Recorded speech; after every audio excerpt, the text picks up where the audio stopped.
ओम श्री परमात्मने नमः। अथ श्रीमद्भगवद्गीता अथ प्रथमोऽध्यायः। अर्जुन विषाद योगः।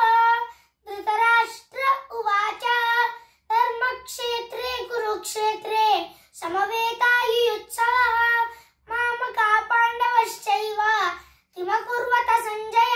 संजय उवाच दृष्ट्वा तु पाण्डवानीकं व्यूढं दुर्योधनस्तदा आचार्यमुपसंगम्य राजा वचनमब्रवीत् पश्यैतां पाण्डुपुत्राणाम् आचार्यमहतीं च मूं व्यूढां द्रुपदपुत्रेण तव शिष्येण धीमता अत्र शूरा महेश्वासा भीमार्जुनसमायुधि युधानो विराटश्च द्रुपदश्च महारथः धृष्टकेतुश्च कितानः काशीराजस्य वीर्यवान् पुरुजित् कुन्तिभोजश्च शैब्यश्च नपुङ्गवः युधामन्युश्च विक्रान्त उत्तमौजाश्च वीर्यवान् सौभद्रो द्रौपदेयाश्च सर्व एव महारथः।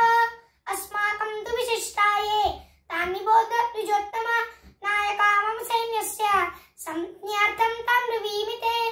भवान् भीष्मश्च कर्णश्च कृपश्च समितिञ्जयः अश्वत्थामा विकर्णश्च सौमदत्तिस्तथैव च अन्ये च बहवः शूरा मदर्ते त्यक्तजीविताः नानाशस्त्रप्रहरणा सर्वे युद्धविशारदाः।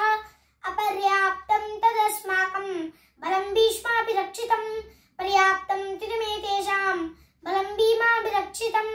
अयनेषु च सर्वेषु यथा भागमवस्थिताः भीष्ममेवाभिरक्षन्तु भवन्तः सर्व एव हि। तस्य संजयनं हर्षं कुरुवृत्त पितामहः सिंहनादं विनद्योच्चैः शङ्खं दद्मौ प्रतापवान्। ततः शङ्खाश्च भैर्यश्च पणवानक गोमुखाः ससैव्याभिहन्यन्त शब्दस्तु मुलोऽभवत्। ततः श्वेतैर्हयैर्युक्तैः महतीस्यन्दने स्थितौ माधव पाण्डवश्चैव दिव्यशङ्खौ प्रतन्मतुः।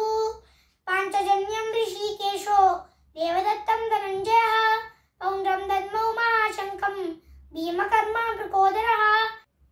अनन्तविजयं राजा कुन्तिपुत्रो युधिष्ठिरः नकुलः सहदेवश्च सुघोषमणिपुष्पकौ काश्यश्च परमेश्वासा शिखण्डी च महारथः धृष्टद्युम्नो विराटश्च सात्यकिश्च पराजितः द्रुपदो द्रौपदेयाश्च सर्वश पृथिवीपते सौभद्रश्च महाबाहुः शङ्खान् दद्मुः पृथक् पृथक् सघोषोदार्तराष्ट्राणां हृदयानि व्यधारयत् नभश्च पृथिवीं चैव